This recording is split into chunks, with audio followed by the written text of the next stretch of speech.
Hey yo, what up? What up? It's the O to the G. It's your boy Nabio. This is AKA. It's your boy Steph Capella. It's the phenomenal woman. Yo, big up Ruby on the Kingship Kingship podcast with Ruby V. What's happening? Ladies and gentlemen, thank you so much for checking out yet another episode of the Kingship Podcast, the Clocking series. We're going something a little different. Today, we're going to be putting you on game. I have a social media guru who has had the pleasure of working with some major brands such as Coke Studio Africa.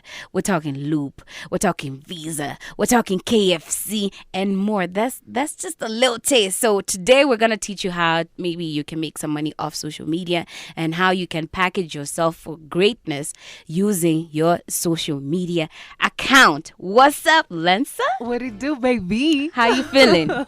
I'm good. Actually, you forgot something. What? I'm also a podcaster. You know? Emotional gangster up in the place. First of all, but tell me what that emotional gangster is.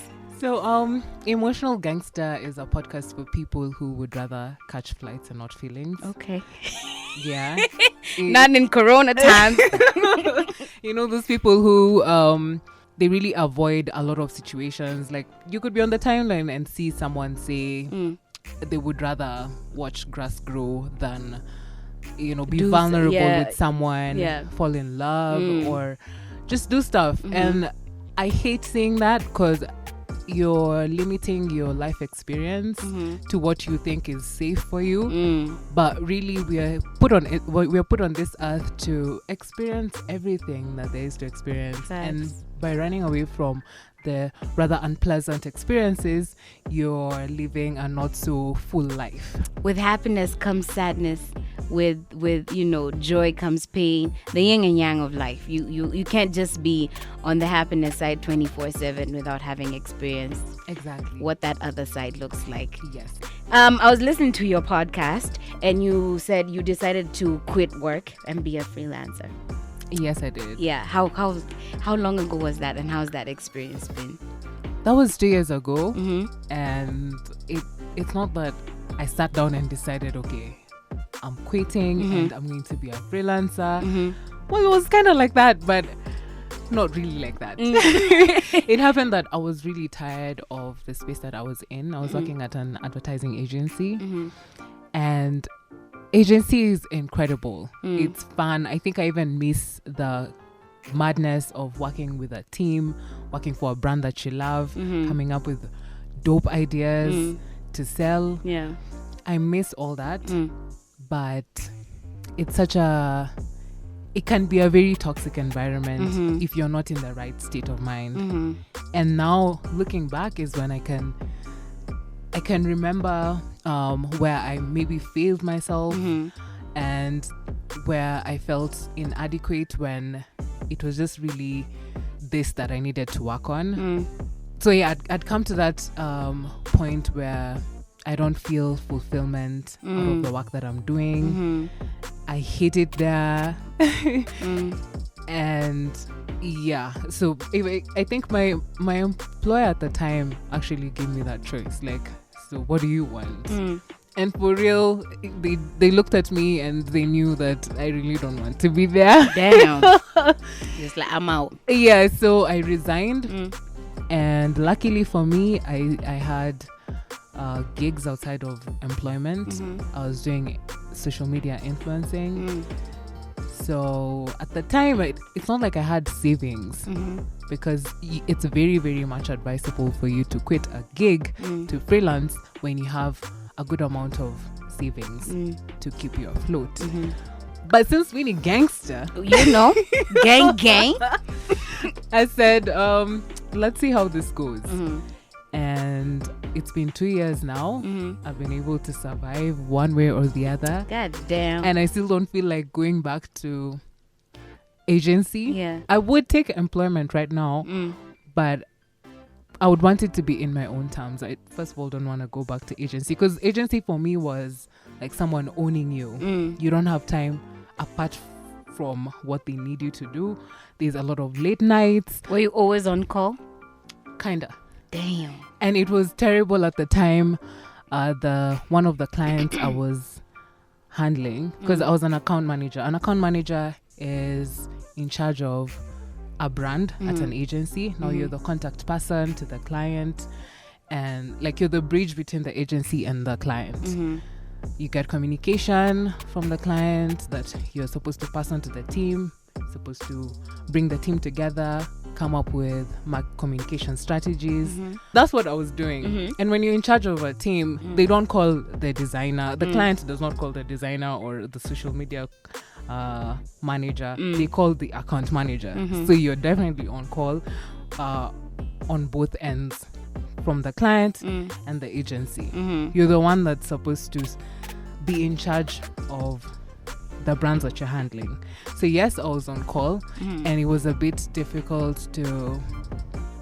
It's tricky when you don't plan yourself properly, because you end up working late night, and even when you do plan, still because they've even set up for you dinner and transport, so that you just continue working, and you're expected to be there still the next morning, fresh, ready to delivered. Yes. Wow. So as an account manager, how many people are you responsible for, or how many people are answering to you?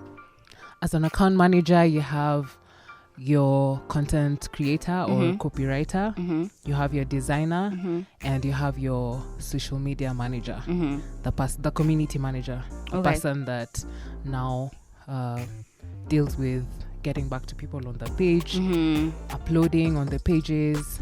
Okay. So, and the content creator is the person who creates like the strategies for social media, or what? No, the account manager creates the strategy, and the content creator, they're sometimes called content creators in some agencies, and they're called copywriters in other agencies. So what happens, you all have a meeting in times when you're able to all come together.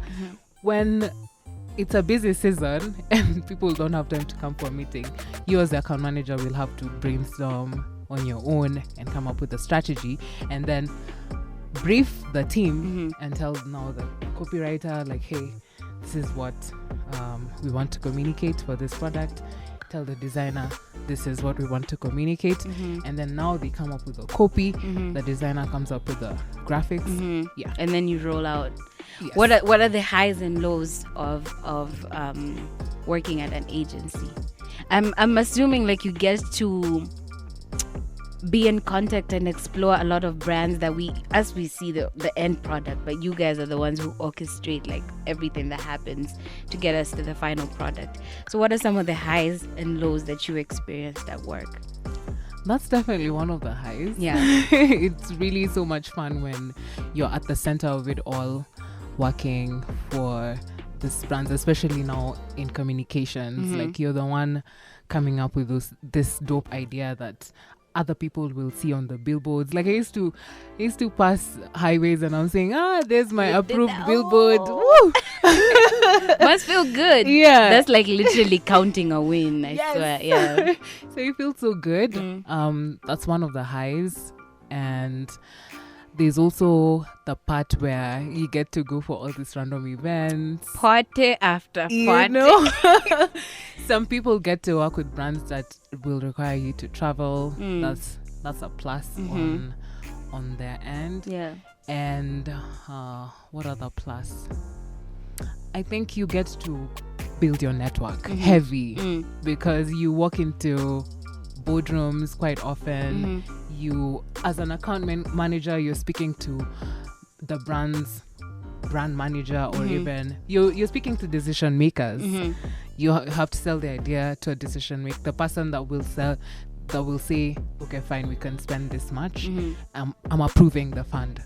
So you get to build your network. That's dope. Heavy. That's dope. Yeah. So the downside for me, I would say, is how much it's like modern slavery. When you're in life, you're really it wants like 110% of you.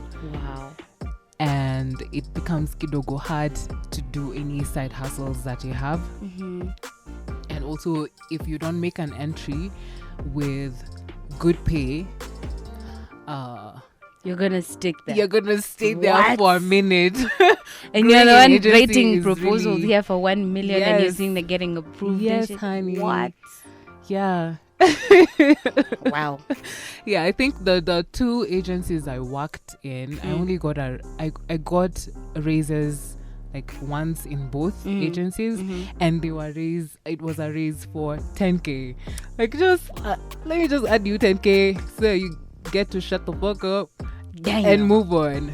Yo. Yeah, so if your entry salary does not make sense, just know that you're going You're to gonna struggle be there for for a a minute. minute. Yeah, you're going to really work for those coins, and yeah. Crazy. Yes, and another thing before I forget, it's kind of detrimental to your mental health. The marketing industry is kidogo cutthroat. People don't really care most of the time. They're trying to make sales, they're trying to bring in money. So you and your two little feelings, Go over there. if you've not like do the work. yes, Crying. people don't really care. There's a lot of throwing each other under the bus. Damn. Yes, This is like an actual movie type situation. kinda. Yes, so you need to be very cemented in who you are. You need to know your why, because there'll be tough times, and you should be able to get yourself through it. In fact, both of the agencies, not both of them, the last agency I worked for had a therapist, an Oh. in-house therapist. It's that bad. It's that like, bad. Yo, but at least, I mean, at least they're taking care of people's mental health. At least there's someone inside. Wait, okay. Listen. She gave me this look. I was like, Because guess what? The issue with mental health comes in when some agencies prioritize clients. So you as their employee, they're supposed to protect you, but they don't. So they will share you under the bus. They will leave you out to dry. They leave you to go through whatever hell that particular client has to offer, and then you can just lick your wounds and come back and do the as thing. you go along. And then having that therapist, available to you doesn't really mean that They're you're getting available. value. I think I went for one session and we went for like a 15-minute walk, and she kind of felt like an HR. You know, an HR works for the company, not really its people, unless it's a really, really good HR. Yeah. That's how it felt like. Yo. Yes. So how do you take care of yourself and your mental space while within that space? How did you do it? Wait, another one. Did you do it? Right? Like, I don't think I did it intentionally and consciously, but I found ways. I mean, I survived all those years in agency, but then now is when I know what exactly I was going through, the positions I found myself in, and how, because I ended up feeling victimized. I ended up feeling a victim of my own circumstances, and that's why I felt so detached from the jobo. I just wanted out. But I would say that for anyone who wants to join agency, just to have your why clear to you, know why you're doing that, because tough times will be coming, and you're supposed to be able to support yourself through it. So knowing your why and being confident in who you are, that's another thing, because people are bulldozers over there. There's a lot of throwing under the bus. You're supposed to have a backbone to stand up for yourself. damn. Yeah. Damn. Yes. with all that crazy shit happening, that's already like the challenges that come with the job, and then you're a woman in that position. Doesn't that like just add extra pressure? It's like, god damn it, kwanza when you're hormonal and they're just like you and your feelings. Oh my gosh, being a woman is just the hardest thing, I guess. Just in I feel like on this earth. I literally feel like no matter where you work, you could literally be a farmer and a woman, and the challenges you'd face, I'd experience in my radio job. I'd just be like, holy shit, you went through that. Me too. Like, it's like a universal experience with women. You just experience it on a larger or lower scale depending on where you're at, man. I can't even begin to imagine. That is true. There are times when you can walk into a boardroom and it's filled with men. And sometimes they don't really take you as seriously if you're not highly ranked, like if you're not a manager or whatever. They'll listen to you, yes, but they're not really paying attention. They're not paying any mind. So you're like kind of like an accessory over there. Or can we talk to your boss type of thing? Oh my goodness. No? Damn, that sucks. I mean, like we just need to change the whole human experience. I just feel like, honestly, I usually sit down and think women are so soft. Like, what did they ever do to hurt people or make people feel like threatened in a way or despise them? Patriarchy. Honestly. The patriarchy. Speak on it, sis.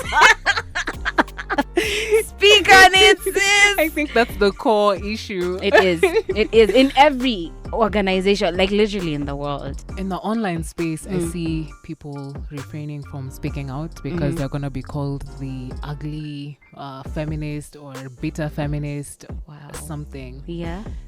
Men are so quick to attack you if you threaten their, existence. Kidogo too. Yes. Does that then compromise even like you as a woman, not you necessarily, you as a woman getting into agency, makes you kind of feel like I can't have an opinion, I'm here to secure the bag and my opinions are mine? Or do you just get out and be like, God damn it, I got something to say? These are the tricky situations we find ourselves in, because in this capitalistic world, you're faced with a choice of, do I want to keep my job or do I want to be radical and speak my mind and, be myself, stand for something? There's always a choice to be made. Yeah. And I can't really ask you to fumble the bag, because it's crazy time. Who's gonna take care of you, right? It's tough out here. Yeah, but then just if you're in that position where you can say something in maybe a smart way or just say in a something way that you won't fuck up your bag. Yes. Do it. Okay. Yeah. Got you. So how long did it take you to actually decide, you know what, fuck it, I've left? Because I was listening to Adele's podcast, and she was like, it took her like 3 years or 4 years to make that leap. She'd been thinking about it. It had been incubating. And it took her a long ass time to actually decide. From the first time when she said, I want to leave this job, to being like, okay, this is my last day here, was like, I think 3-4 years. How was it also like tug of war with you within yourself? Did it take you a while, or did you just wake up and just be like, you know what, I haven't been fulfilled, the reasons you mentioned, and you were like, here's my resignation? It's something that I wasn't contemplating resigning from my job. I just knew that I wasn't happy. I wasn't fulfilled in everything that I'm doing within that job. And so I think it was a series of events where I got this very problematic client and I was constantly at loggerheads with the management. And what was stopping me from just handing in the resignation or walking out was that fear of how am I supposed to survive? Yeah, so when December 2018 happened and we went for team building in Diani. I was so zen, I was so relaxed, and I figured, you know what, I don't want to waste any more time in this organization. There are things that could be done out there. And even though I'm scared of how I'm going to survive financially, I want to take that bet compared to in this job. Like I knew than the other. So yeah. You were just, I'm out. Thank you. I was like, yeah, I'm good. Thanks. But it wasn't that easy. It was like, I got to a point where it's almost like I wanted them to fire me so that I don't feel guilty of making that mistake. But it worked out. Yeah. I like it. I like it out here. So yes, now let's talk about freelancing as we get even into the meat of the conversation.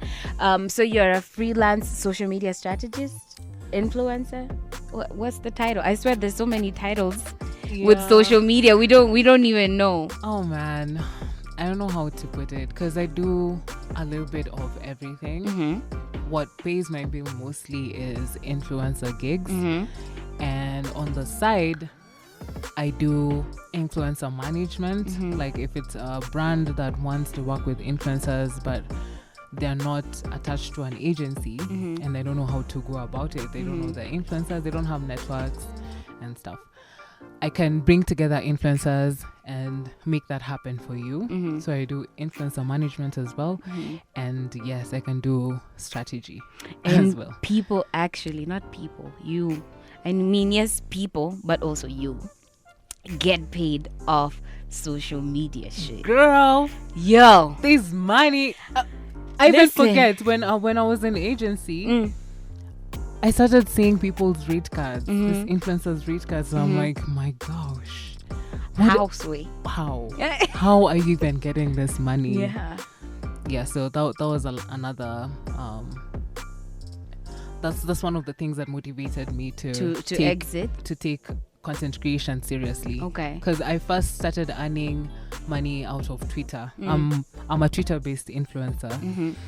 Only that now I have an Instagram, and over time, brands wanted both Twitter and Instagram. Yeah, so I started growing my Instagram with video content. So that I can, when it's time to pitch, you can pitch both. Yes. Yo, so tell me, because today's the day. Tomorrow, if you start seeing me making money off social media, trust and believe it's because of this episode. I'm here to ask all the questions. All of them. So, okay, I want to get into social media influencing, and I got Facebook and Twitter and Instagram, and maybe my Twitter is strong and my Instagram isn't, and my Facebook isn't, or any two of those platforms are strong, or one is stronger and the others are dead. Does that affect how you approach the corporate? Do you need to be big universally, like across platforms, or can you capitalize on one platform and run with it? You don't need to be big on across platforms. That's a plus, but you don't have to be big across platforms. You can run with a platform where you're most comfortable, where you're most thriving, and brands also work with such type of influencers, because there's categories. There's micro influencers, there's macro influencers, the big influencers. So you can thrive if you want to. What's the cap on micro? Like, how many followers would you need to have to be in that bracket? I think from 1,000. From 1,000 followers. Yo! Yeah, man. Hey, there's money out here and I've been sleeping on it. God damn it. Yeah, because let me tell you, what brands have realized is that people believe their friends. People believe the people they speak to on a daily. And there are brands that don't really want like a magnified amplification of their communication. They're low-key. They just want to chaza chini. They want like this kidogo super micro influencers to slowly speak about create awareness of their brand, and they get value out of that. Because they only need just the actual people that would buy. There's no point of speaking to a whole stadium filled with people when your target audience is like 15 people. Gotcha. Yeah, so if you have that micro influencer with like 1,500 followers and they speak to the people you want to reach, they're getting that money. God damn it. Are you hearing this difference between an influencer and a brand ambassador? Do they do the same job? Yes. Okay. I think so. But only that a brand ambassador is now official. Like you're influencing for one brand. You're representing it. Although, okay, there's a bit of a difference.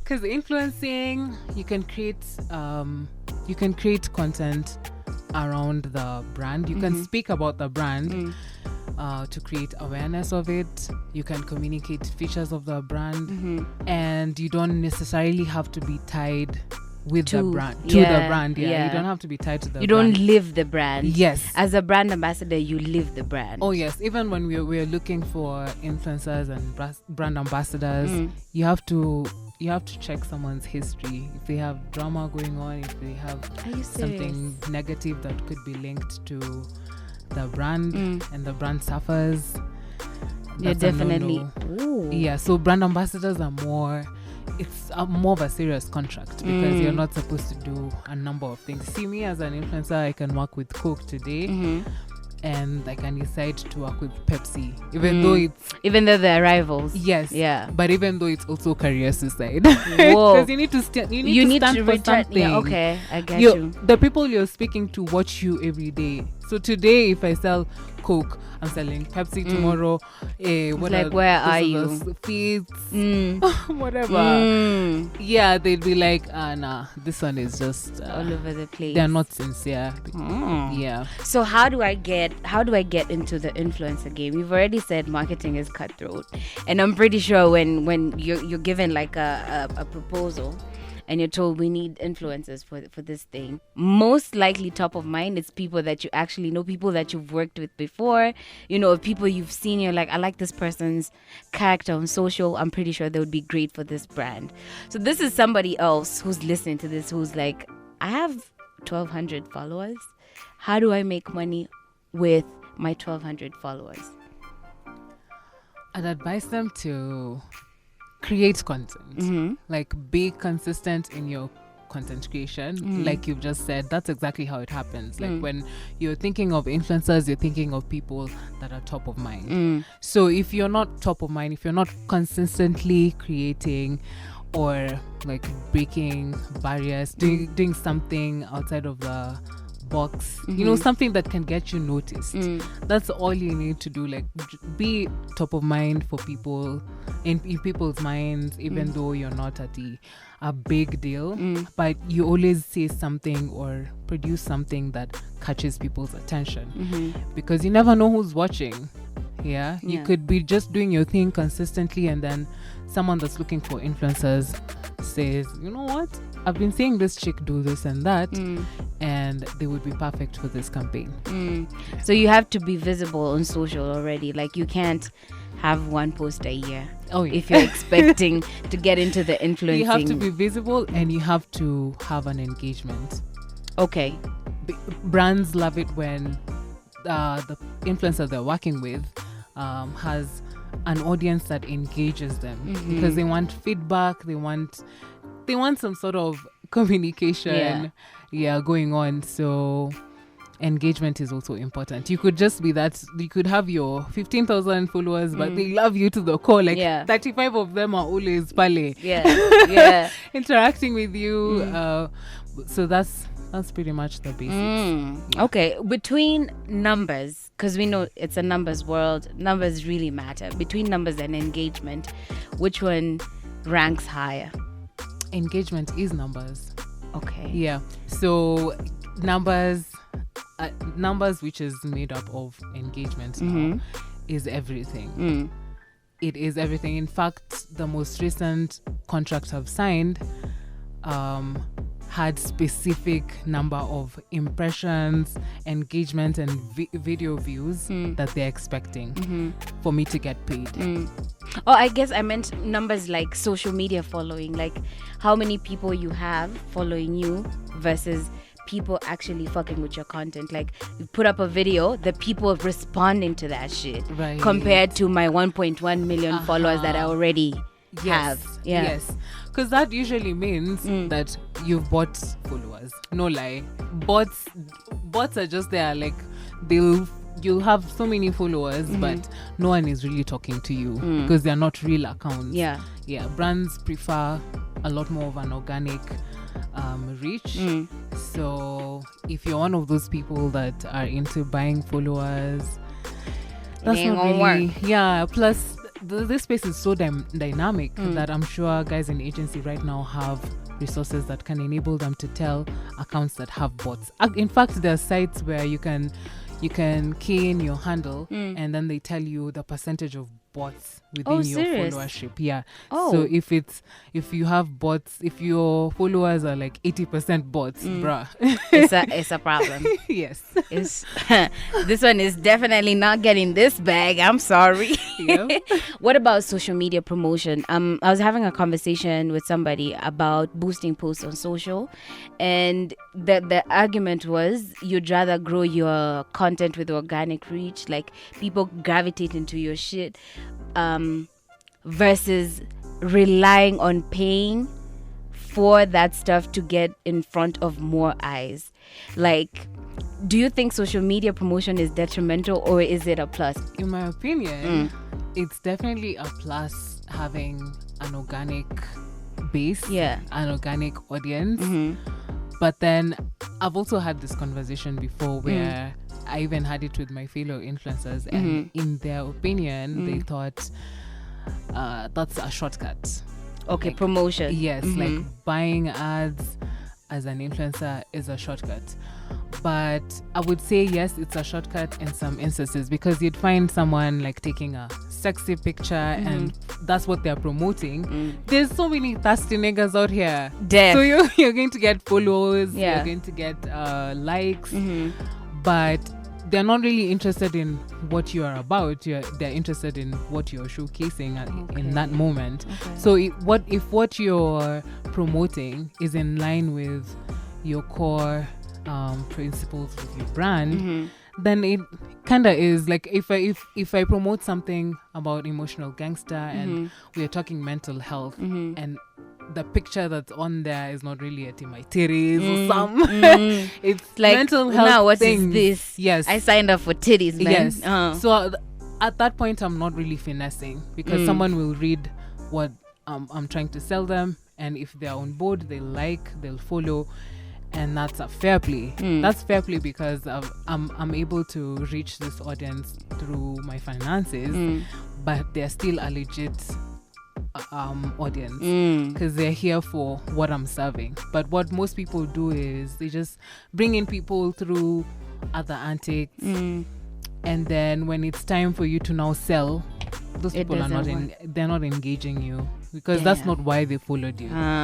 So what's the easiest way to grow your numbers on social? Is it just creating content and just being consistent at it, or how would you advise somebody if you want your followers to grow from 10 to 30 or whatever? There's so many ways to go about it these days. Top of the list is definitely content creation and consistency. If you're constantly creating, that means you're constantly growing and your content is getting better and better. Case in point, Flacco just blew the fuck up. No one saw it coming. Facts. I used to hear about him from my bro in uni. Yeah, and I'd be like, I'm not, I don't know. Yeah, and then now Even me, like 2 years ago, someone was like, have you watched this kid called Flacco? Like, he was crazy about Flacco. Yeah. And then I was just like, see, our comedians tunaonanga, like, what's the problem? But right now, he's in his fucking bag. Yes. Fuck. So consistency, that brings about growth, and that also means that people won't always ignore you for life. I mean, if you're consistently producing dope shit, it's very hard for people to ignore. And one time or the other, you'll come into someone's radar that they'll mess with you. Yes. Okay. So that's one of the ways. These days you can collaborate with people with more followers or a different audience, like we are seeing with our YouTube content creators. So you can collaborate with someone so that their followers can be your followers as well.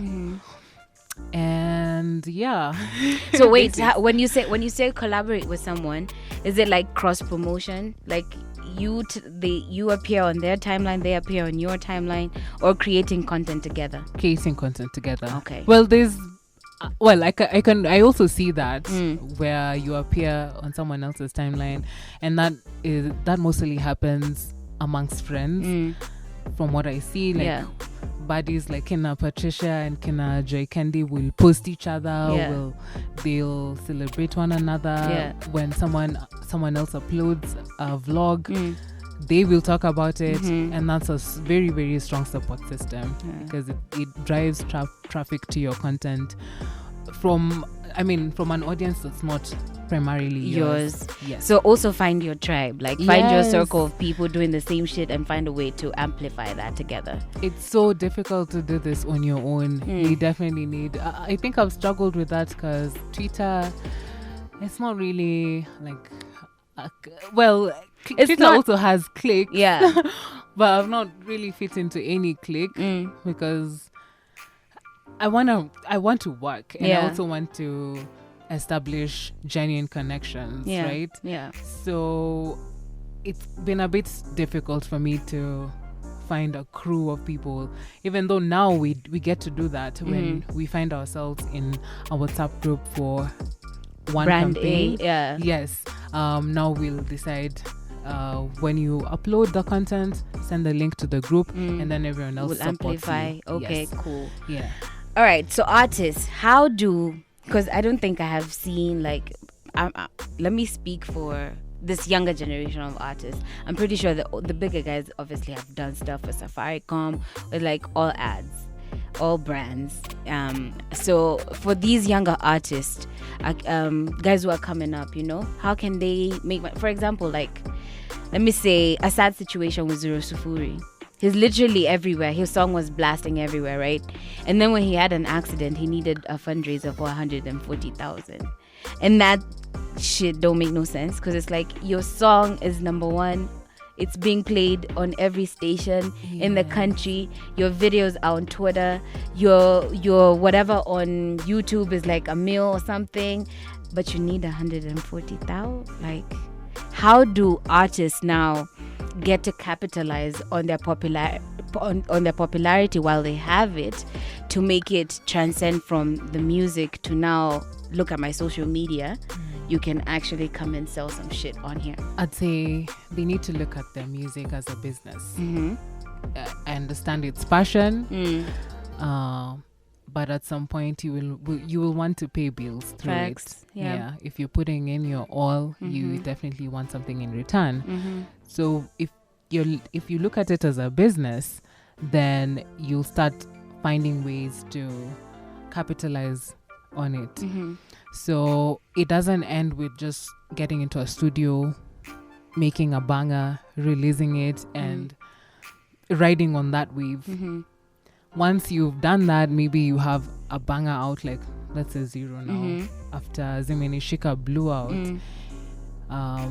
If I was him, I would have sat down and be like, whoa, okay, this is possible. I've reached 1 million views. Wow, okay. So what next? Now when I get into the studio once again to make another banger, hopefully. Yeah. This time round, I will make a banger, but then I won't first release it. I will start making pitches to brands like, hey. And also be creative, throw in some mentions in there that can, make them wanna hop on your shit faster. It's yeah. Like, nime smile, nime brush men on a Colgate. It's like, oh yeah. Something like that. Like, ama tuko kwenye nyumba tunakunywa konyagi. Major Gutters right now saying Kingfisher, fun to remove. Kingfisher is out there, and I haven't seen that drink in a minute. I swear, when I heard him mention it, I was like, what year is this that people are still drinking Kingfisher? Exactly. Yeah. So, now you start thinking outside of the box. Yes, it's music. Yes, you want to talk live. You want to do this, but you also want to attract the bag. Yeah. So when you think of it that way, and you cross over to also social media, and your numbers are growing, you have a huge following right now. You start thinking of yourself. Who am I? What are the things that I like? What do I use on a daily? What brand would be compatible with my brand? And start making those moves. Word. Because numbers are very essential. And Mimi as a fan, we just love those people. Like, I'm such a fan of the Wakadinali. Yeah. I love Scar so much. Yo. So I'm always under his comments. Like if I see him getting the bag right now, I'm supporting heavy. Me so too. tunawapenda buri, Yeah. you know, so take advantage of that. Yeah. They're And- doing 300K, 400K. I'm like, bro, you must be making 500 bob from this. Aiziezi kuja tu zipite. Like, be smart about it. And it's incredible to see. Actually, by the way, when you're talking about this, I'm thinking about Wakadinali, I'm thinking about Butrus. Yes. People who are actually like making waves, and people who are like, yo, I'm so crazy about. Constantly. Yeah. Like, it's just bangers on bangers on. That's They're money quite- on they're there, quick with right? it, yeah. That's money that you can actually capitalize on. So how do I get in the room? When you were working for agency, did you ever have a conversation or meetings where guys were like, you know what, this brand, Artist X, could actually do this thing? How do you actually get in the room from, I've gotten 1 million, you know, I've identified brands or whatever, now taking it to the next step? Right. Okay. Especially for now, this youngins. Exactly. I'm sure they must be super clueless. They don't even know what agencies. Plus, you can't even tell that Safaricom is under this agency unless you're really, really in the You're game. in the inside, yeah. Besides growing your networks, obviously, now we have social media. Like you can go to KFC's page or their website and check out what info they have. Trust me, these emails get to these people because I handled KFC as well in agency, and there's a time an influencer sent a proposal, their rate card, and the client now sent me the rate card. They're like, I received this on the Email. Yeah, on email.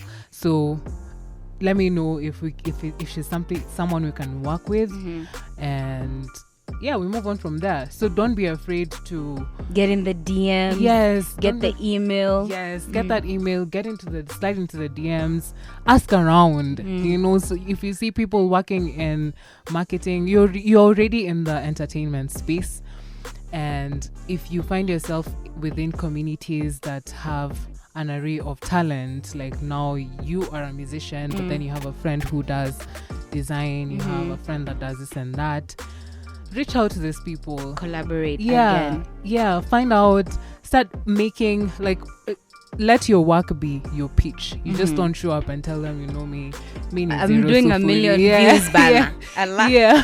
Got Let them you. know what you can do outside of, you know, what it is that you're known for. I get it. All right. First, we were talking about emotional gangster, and this is a podcast you actually start right now. We are all podcasters. We're just like, fuck it. Yeah. We ain't got shit to do, nigga. You're gonna hear me talk to myself, okay? And hopefully you like it, you know. So you started this shit way before, and now I feel like the podcasting market in Kenya is kind of getting saturated slowly by slowly. And it's kind of getting saturated, but it's also a relatively untapped new market. Yes. Are brands actually just being like, all right, cool, we're fucking with podcasts, and we can spend, you know, a little money, like some budget on here with Podcast X? What are the dynamics actually? Like, how many streams do you have to get for you to start making money, or does that depend on the client that you're talking to? So let me just put it out there that I have not made money out of my pod. We're speaking it into existence. It is coming. So I haven't yet made money out of it. But what I could say from just what I'm observing is that, yeah, Kenyan brands are still sleeping on podcasts. Okay. And it takes for like a strong personality. I'd give an example of Jimani. Jimani, besides being a podcaster, he's a huge media personality. Yeah. So when a brand chooses to work with his podcast, it's a lot more to do with It's who like he is. Oh, it's not necessarily the podcast. Yeah. Like, it's like Adele. Yes. You are who you are. Yeah. And so we can spend some money on your podcast. Yes. Okay. So I could see how those two podcasts have, you know, so far kind of made money out of Podcasting. out of podcasting so far. But I think the space is, yes, it kind of feels saturated because we're in Nairobi, and every other Nairobian that has time starts a podcast. In fact, I saw somewhere that if you can't afford therapy, Yes. just start Listen, a podcast. you'll just be ranting about shit. It's like, let me tell you my And story I today. agree. I agree. It's true. It's true. So, yes, people are getting the hang of it. Yeah. Plus, it's quite easy to get into it. I mean, if you just decide to start, you can start using your phone, even though Literally. quality matters. Yeah. You can. You start with something and then, because you know you're not going to get an endorsement from your first episode anyway. Yeah. As you figure it out, you're going to be out there on your 10th episode and it's like, I got a low lapel, or now I've built a studio or whatever. You can progress, but you have to make the start. That's true. Right? You have to start Yeah. with something. Yeah. So far, I don't know. I don't think brands have really jumped on the wave Yeah. like they have with influencing. But it's gonna come. The time is coming. So if you want to Slowly start growing. a podcast right Now now, is the now's time. Before they start spending money, my nigga, you just Exactly. be like, when they do start spending money, you're there top of mind on the Yes. front line. Def. What's your favorite Kenyan podcast? What are you listening to my besides yourself? Do you ever listen to yourself? shit, I hate listening. Let me tell you, editing is a It's nightmare. horrendous. I It's know. a nightmare for me. Like just today, in fact, I was editing episode 7, and it's on reasons why you should actually take a social media break. Social media is not good for you, kids. Facts. That's just True. besides the point. But Yeah. yes, I was True. editing it in the morning. And I was just like, man, who like? Oh my god. I know. I need this bag to make sense so that I can hire someone to do I this. swear, that's what I say all the time. Sometimes I'm trying to take like bits to post on social, like this one said something, but I'm like, I don't know what part it is. Sometimes you forward pass it, then you go back and it's like, bro, I gotta listen to all this shit again. Why? So trust me, I have not listened to my podcast like enough times. But sometimes I do, you know, when I've fell off the track Yeah. and I'm trying to remind myself why I was doing it in the first place. So I go back to those older episodes and I'm like, oh, okay, you're not that bad. Yeah. Come on. It's like, this was pretty good. Like, Yeah, so besides my podcast, Mhm. to be honest, I listen to Legally Clueless amazing as well. podcast. Yes, I Yeah. listen to Mics Are Open when I'm doing Those boys are chores. crazy. Yeah, and I just want entertainment, Those lights. boys are crazy. Yeah, lights to rules. So yeah, I listen to them. Mm. And is there another? No, the other podcast I love is not Kenyan, Okay. but it's called the Homecoming Podcast, Mhm. and it's also around self-improvement and mental health. Dope. Yes. I'm gonna check it out. Yeah. I'm also trying to get into this podcasting thing, like listening to podcasts, because I'd started, then I stopped, then I've started again, and you actually find a lot of dope content and stories that kind of help you keep or put things in perspective, and you see, like, I know, like, I might be fucked up, but like, it's not that bad. Yeah. Like, I could change it. I could do something to improve the situation, you know? Yeah. Let's cross over to YouTube. Mm-hmm. So guys are making money off YouTube. How do you get to make money off YouTube? You have your 200, 300 thou. Guys are making money from ads. How do you get ads in the first place to run on your page and make sure that you're getting like at least 10 shillings? Something. At least something, man. Okay, on YouTube it's quite simple. Kwanzaa, you can only start earning money, I think, once you've exceeded some number of either Subscribers, yeah. or I think subscribers. Yeah. This when you can start cashing in. Yeah. And then when you get to that point, you have an option on the page where you can turn on ads, because you can also turn off ads in your videos. And then you make money when those ads are watched. So when you're watching your favorite YouTubers vlog, I would advise you, if you truly love them, and Please you would, watch. Yeah, if Yeah. you'd like them to make their rent next month, Yeah.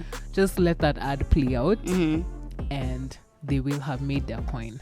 So so this is applicable even for musicians, like literally anybody who has a YouTube channel who has crossed the subscribers cap.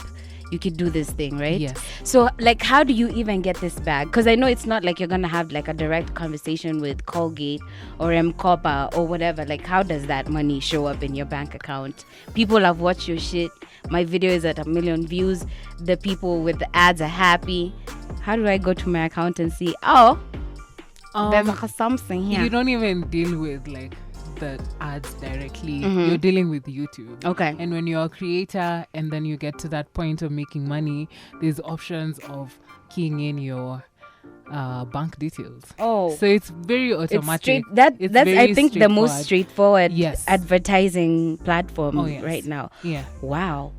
Artists who are listening to this, please don't let your 300,000 views just be for nothing. That you've turned off ads and you can make some money. Oh yeah. You can get some bag from there. Speaking of, do you remember when Sailors had an incident where they uploaded packaging and their Yes. biggest hits Yes. on someone else's? Yes, on the manager. I don't know. Yeah, Walimu their Rachel manager's TV. page. Yeah. What was that about? Bro, I Were have they- no idea. I think it's out of being like lack of knowledge. Because if you're an artist that right now knows that, oh, my views can get me this much, or I could literally be earning out of this, you can't accept Yeah. to upload your Yeah. work on someone else's page. And caused such a rampage until like a whole page was created for them, and I guess now they're kind of securing the bag or something, or making their money from it. Maybe, I don't know. We Hopefully, and hopefully. and I hope the rest of the artists listening are learning so that they own don't- your content. Yes, so don't make the same mistakes. Just get to know what happens within the game. Show some interest in how social media works and how people actually make money, because you won't find out unless you really want to. Yeah, and So with like artists, because I know there's Ngoma and Mziki and whatever they sign up with, and then it, like you get YouTube views, and then you give them some money. So you don't necessarily have to do that. Like for not ads, for like, let's say Murian Zenza, right? Yeah. It's uploaded on YouTube and there's like a Ngoma tag on it, which means you've made an agreement with Ngoma where okay. you get a couple views and then they can make money off you, and you can, it's like a split. Is that a necessary move? I mean, now that we're talking about social media and how direct YouTube can pay you, still, is that a necessary move? it depends. If you're still at the level where you need a lot of hands to hold you, then that could Do be, yeah, it's not such a bad move. But if you feel like you're a strong enough artist and you've got your own now, you can kind of stand on your own 2 feet. Just make your own bag on your own. Me, once the way I like money, I'm here sharing my money with you because of Oh man. what we're saying is your social media is more than just fun and games. You Yes. can secure a bag from whichever platform that's online if you place yourself the right way. You can make a living out of it. Bro, me, I've been sleeping on myself. I've been like, now I have 5K. I could be a could be micro influencer. You just know I'm about to be rocking new kicks on that Instagram the next few weeks. get on it. But also, guys, as much as we are talking everything social media and the amazing opportunities Yeah. that lie within it, it's also important for you to realize the impact it has on our lives. So as you get into it to make some money, just make sure you don't get lost in it. Yin and yang of life. Yes. There's balance. And go check out Emotional Gangster. I don't know if this episode is gonna come out before or after. The Emotional Gangster is it's coming out today, so so it will have come out then. Exactly, it will have come out. Yes, go check out that episode about why important it is for you to take a social media break.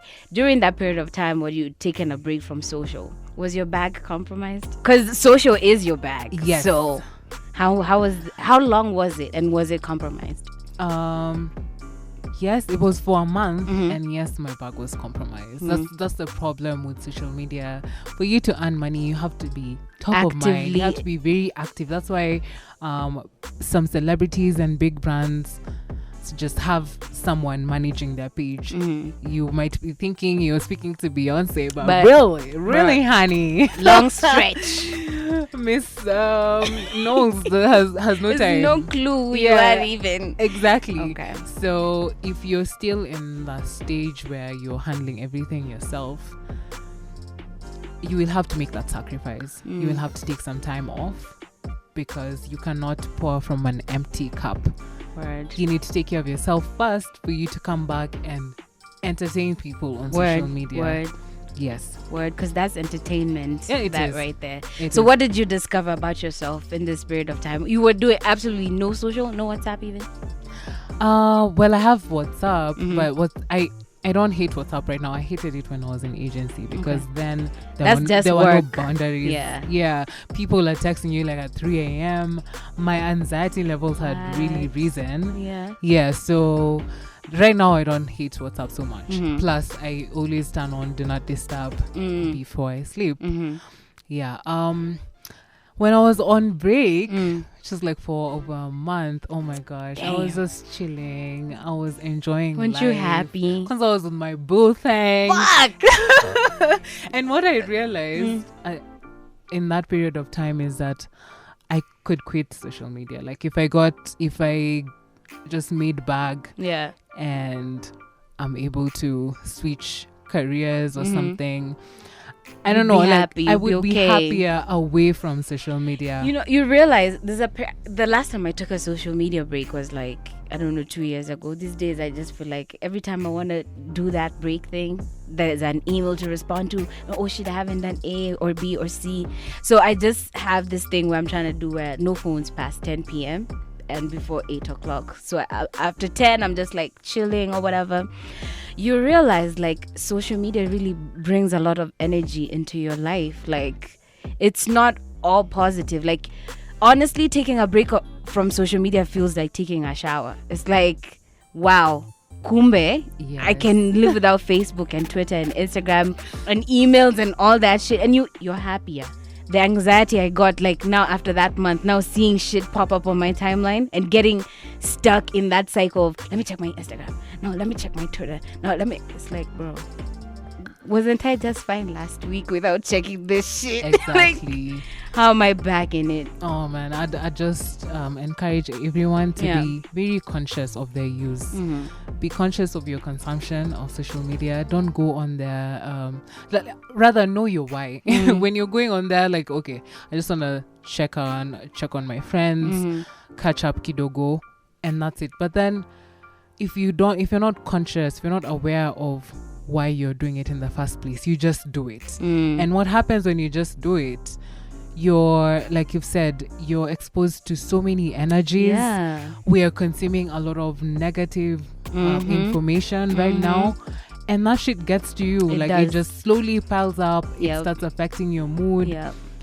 That's even besides the point. You could just be consuming positive content, but then where you're at in your own life, that positive content is affecting you negatively because you start feeling inadequacy in your life. It's not reflecting. You start feeling inadequacy in your looks. You start feeling like, shit, I'm not as beautiful. Why can't as I this be one? as happy as these people that I'm seeing happy? Why don't I have a boo like this one? Why am I not in Costa right now at the beach? I hate my life so much. We all want to be. You know?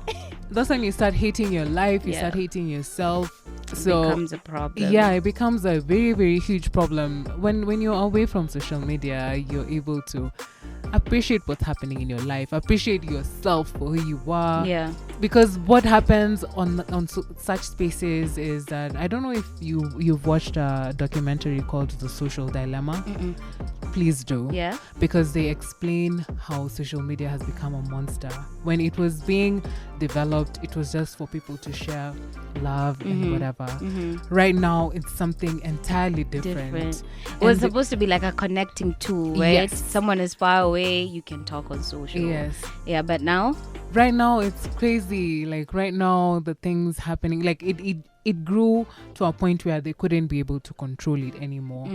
And it's also backed up by advertisers.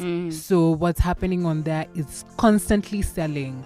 What you're consuming is information telling you that your life is lacking. Like, you know what? You want to be as happy as this person. You want your skin to be as flawless as this person. Do you want to have like a good time with your boo? Yeah. Do you like we are consuming these things by the minute. So if your conscience is not turned on, then you cannot differentiate that this is just social media and that's how it's supposed to look. Yes. It's supposed to look glorious. It's not supposed to tell you facts on the ground. You have to realize, like, you have to, I guess, get a balance and in between like, this is real life. Women look like this.